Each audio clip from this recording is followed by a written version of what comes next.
I would just like to say that if anybody planned this operation with and if its success depended on America entering the war, then God help Israel.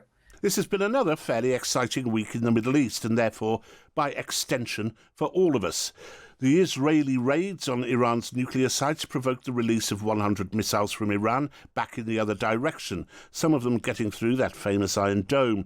Inevitably, the USA became involved, although there is doubt about what Trump knew at the time of those first missiles, and even more so about what he's going to do now, given that a hint the US was about to join the assault on Iran until, a la all those tariffs, he announced a 2-week kind of cooling off period, a period of grace for Iran to reflect.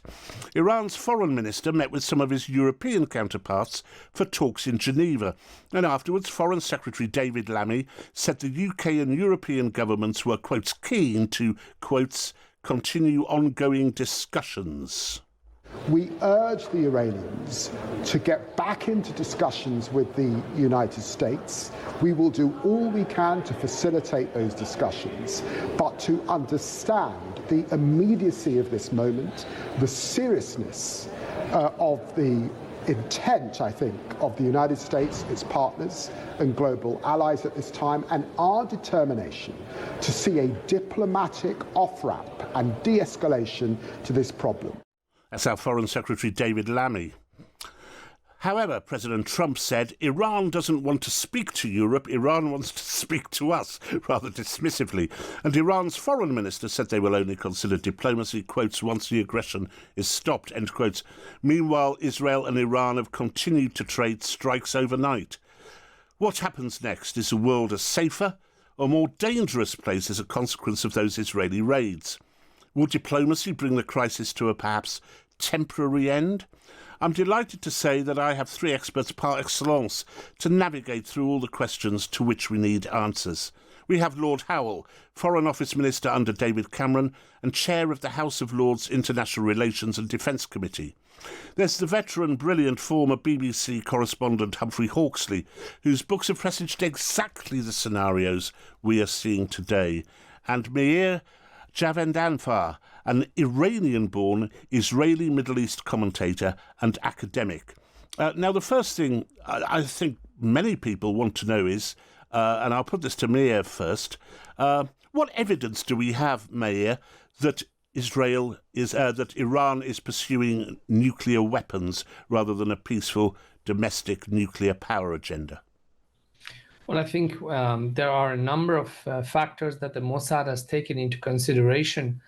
One of them is the doubling of the quantity of enriched uranium at 60% to 400 kilos. If you want to make if you want to make energy, if you want to produce nuclear fuel, you don't need enriched uranium higher than 3.5%. 60% is when you are on your way to make a nuclear weapon, 60% and then 90%. According to the assessment of the Mossad, Iran has the capability with the amount of enriched uranium and the centrifuges that it has to create a bomb somewhere between weeks to a month, to a number of months.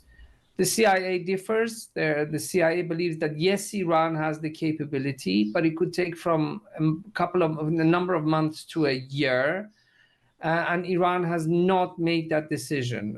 But the Israeli view is, when a country calls for your elimination since 1979 and is one of the biggest sponsors of proxy groups that kill Israelis, this is a risk that you cannot take when you have such a regime enriching at such high level. And I think another reason that pushed Israel to military action is because the Iranians were not agreeing with President Trump's demand for a new nuclear deal, which calls for the dismantlement of Iran's enrichment program. This is a red line for Ayatollah Khamenei. That certainly answers a question we've already had in from one listener, Paul, who wonders how certain we can be that Iran is building those missiles. Another question, though, that comes in, Meir, if I could ask this, how many nuclear warheads does Israel have, and why is it okay for you to have them? It's a very good question. First and foremost, Israel doesn't even admit having it. It's not because we have amnesia. It's not because suddenly you ask You ask an Israeli about Israel's nuclear program, and suddenly he starts talking about his mother-in-law, and that's a subject that you don't want to get into in any case. It's precisely because we don't want to threaten other countries. Precisely. Look, we are at least a third, if not half of this country are remnants of the Holocaust. There were before, in the 70s and 80s, before Iran came to the picture, there were countries that wanted to eliminate this new nation. So it was created for defense, but we don't want to threaten other countries with it, which is why Israel doesn't admit to it. Israel has never threatened any country with annihilation, especially using. But you do have them, don't you? Well, I mean, we know you have nuclear warheads. But that notwithstanding, I'll turn to Humphrey for a moment. We are told as well. We were told a couple of days ago that Iran was running out of its missiles, that it had chucked all these missiles over at Israel. A few had got through, the majority hadn't. Where could it get new missiles from? Bearing in mind we had a story about 2 planes from China arriving secretly in Iran, presumably not bearing soy sauce and fortune cookies, and these were planes which were supposedly en route to Luxembourg, which denied all knowledge of them. Do we assume that China is arming Iran? I don't think we can assume that. We can't say it, but I think it's a possibility. But there's that axis of authoritarianism that has been created. The West sort of sees it like that. So North Korea is one that could be shipping in missiles. China could be shipping in. Russia, of course, could be. But this is a very, Iran sits at the middle of this whole new global rearrangement, as it were, and the sides which people pick over the next months and years and that is going to be crucial to what happens here, and that is far from clear. So China particularly wants this to bubble along as it is. It would not be worried at all if the US for the next 10 or 15 years is preoccupied once again with the Middle East, so it can continue to rebuild its world order, as it were. It's not only its armaments, but also its networks, the financial systems, the alliances, the sort of things that America built up after the Second World War, China wants to do now. Further conflict in the Middle East will enable it to do that, rather like the Gulf War did, rather like the Iraq War did. It had 20 years to become what it is. And Russia? Well, Russia is a strange one in this, as we know, because if you actually turn it around, Israel is attacking a country that it sees as a threat. Russia attacked a country that it saw as a threat.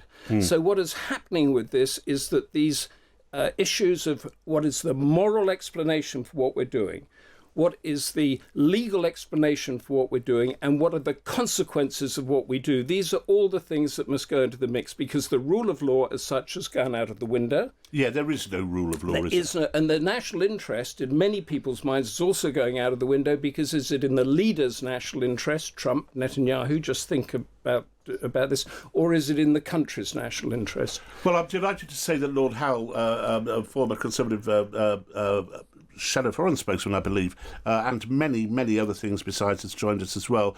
Lord Howell, good morning to you. I don't know if you've heard all the discussion so far, but I wondered, do you think that the raids that Israel has launched on Iran's nuclear facilities make the world slightly safer or slightly less safe? That being kind of the crucial question, isn't it? Yeah, it is. The honest answer for most of us is, we've no idea how it's going to turn out. But I do want to make a little more general point as a background to all the questions you've just been asking and getting very good answers for as well. And that is that everybody is watching their back. Everybody is watching their back because we're in the digital age. There's always been rebellions, there's always been counter movements within every society, even the autocracies, even Tsarist Russia, or communist Russia, or anywhere, even today with Xi Jinping. But they're watching their back harder than ever because their opponents are armed with amplified protest devices, the great electronic age, on a scale never before known in history. And every move for every one of them including in Beijing and including in Moscow, is dangerous, and they have to watch. We, of course, also have the democracies are rightly accountable at every stage for their success and survival to the people. So that's about, they're all moving very delicately indeed. Even Trump, for all his bluster and feeling that he's the boss and so on, and behaving indeed rather like not a dictator, but like maybe George III, which I thought the Americans got rid of.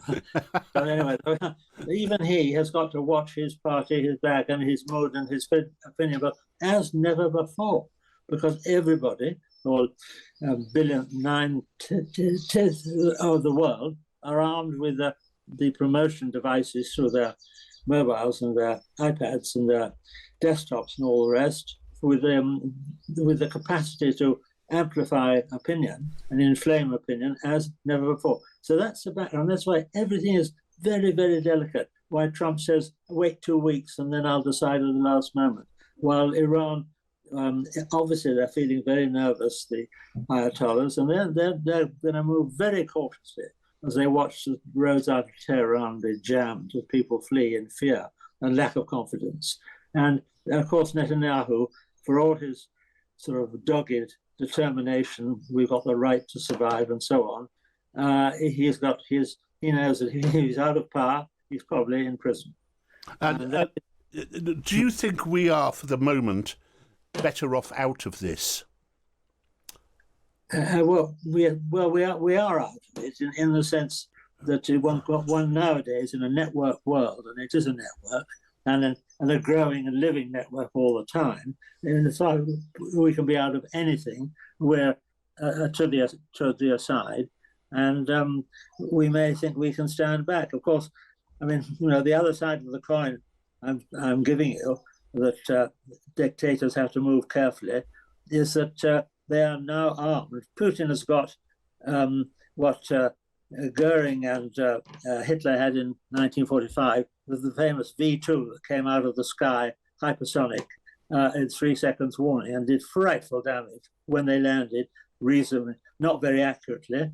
Putin's got that in spades. He's got devices which can pinpoint a particular building in Kensington or anywhere in London, and are well within range, which in the end the Germans didn't have. They didn't have the range, they didn't have the accuracy. And anyway, in the end we were well protected by our brilliant RAF and so on. But Putin's got all that, but why doesn't he press the button? Why doesn't he try a small nuke on a power station in Ukraine? Because he has got a public to take along with him. And he has to be very, very careful, particularly as he takes more and more boys off their mothers and sends them off to Ukraine, and a lot of them don't come back. Well, Israel seems to have the country on its side. 2 questions for Meir, if I may, who's speaking to us from Israel. The first one is, there is a limit to what damage you can do to Iran's nuclear weapons establishments, for a couple of reasons. One is that one of them is buried deep inside a mountain, and it would probably take a nuclear weapon to uncover it. And the second is that if you do actually bomb, for example, I don't know how to pronounce it properly, the Fordow nuclear processing plant, the IAEA has warned that this could cause widespread damage and radiation. So you are constrained, aren't you? The IAEA has warned about another site. Oh, yes, that's right. Sorry. Yeah. The Bushehr nuclear plant in southern Iran. Israel has no interest to bomb that site. That site produces energy, everything. I remember the Brian Hanrahan quote about the RAF planes arriving in Falkland. I counted each one of them in, and I counted each one of them out. He couldn't say exactly how many planes there were because of censorship. You could say this exactly the same about enriched uranium and the residues of everything that goes in and out of Bushehr, because it's Russian. The Russians do it. We know it. There's absolutely no reason to the last drop. All the residue leaves Iran. There's no reason whatsoever for Israel to bomb that site. the site that is of interest to Israel is Fordo. We've already, according to newspaper reports, caused much damage to the centrifuges at Natanz. The Fordo, you need what is called the mother of all bombs, which is an American behemoth that was built specifically after foreign intelligence found out about Fordo, and that it's built inside a mountain, excuse me.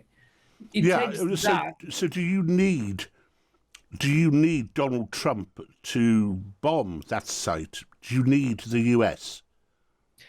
From what I understand, we do, but if the Americans don't join us, at the end of the day, there are other ways Israel can reach Fordo. I don't know what they are, but this is what the consensus on Israeli public channels discussing this is, that yes, it would be great if the Americans join us, but it would not be the end of the world if they don't. And I would just like to say that if anybody planned this operation with and if its success dependent on America entering the war, then God help Israel, because we know what Trump is like, especially.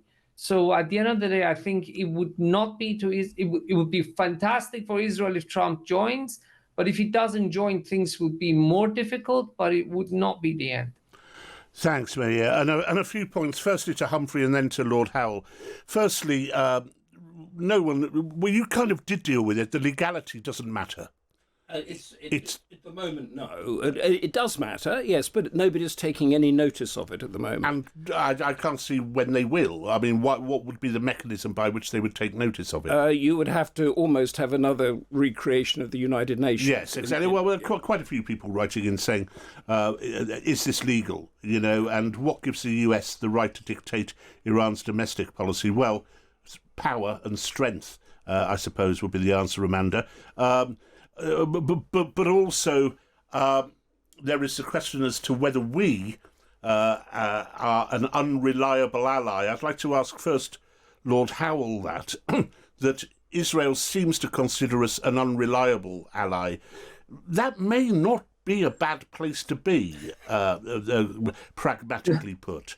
Well, it's very, very difficult to define. I was just smiling as the comment was there about we'd have to recreate the United Nations. I just received a summons to some little group that starts from that proposition, that we're facing completely new conditions in the world, and I'm afraid neither the League of Nations, which wasn't as bad as people think, nor the United Nations, with China and Russia sitting in the middle like great cuckoos, are really much use in addressing the new situation. So should we build on it, or should we have something else? Anyway, so that's an aside, but it brings home the dimension of the situation we're in. Are we unreliable? Yeah, well, mutual deterrence at the top by the existing nuclear powers and the near would-be ones does still work. But consider this thought, that down the line, I've spent half my life on trying to make sure the non-proliferation treaty is confined to the existing nuclear powers and doesn't spread. We've all said, what a terrible thing if it spreads. But recently, that argument's begun to turn itself on its head. And people are going around saying, well, poor old Ukraine, if only they hadn't given up their nuclear weapons, they wouldn't be in the fix they're in now. Yeah, indeed. And of course, you're beginning to get other countries that have never dreamt of nuclear weapons, like Poland, like Korea, inquiring about how to join. Even Singapore, I'm told, had a query the other day. And of course, Japan is constantly on the edge of a sort of agony of not wanting the last people say the Japanese will want a spread of nuclear weapons. But if everyone is going to have one, we'll have to have one. So there has been that. Is that where the danger is coming from? Not the big powers, where the knowledge that if they press the button, they will be incinerated. So what's the point? But the lower level, where there isn't a sort of country-wise government behind it, there is just a mad impulse, and any fool can apparently do these things from designs on television and with a little local help, and they are very much cheaper to produce and easier than they were, and just as lethal. And the dangers are that very irresponsible hands indeed could get more say on nuclear weapons, tactical and strategic, than ever before. Now, that really is a danger. And moving from that danger, just if both Humphrey and Meir could sum up in about 30 seconds, where does this go from here?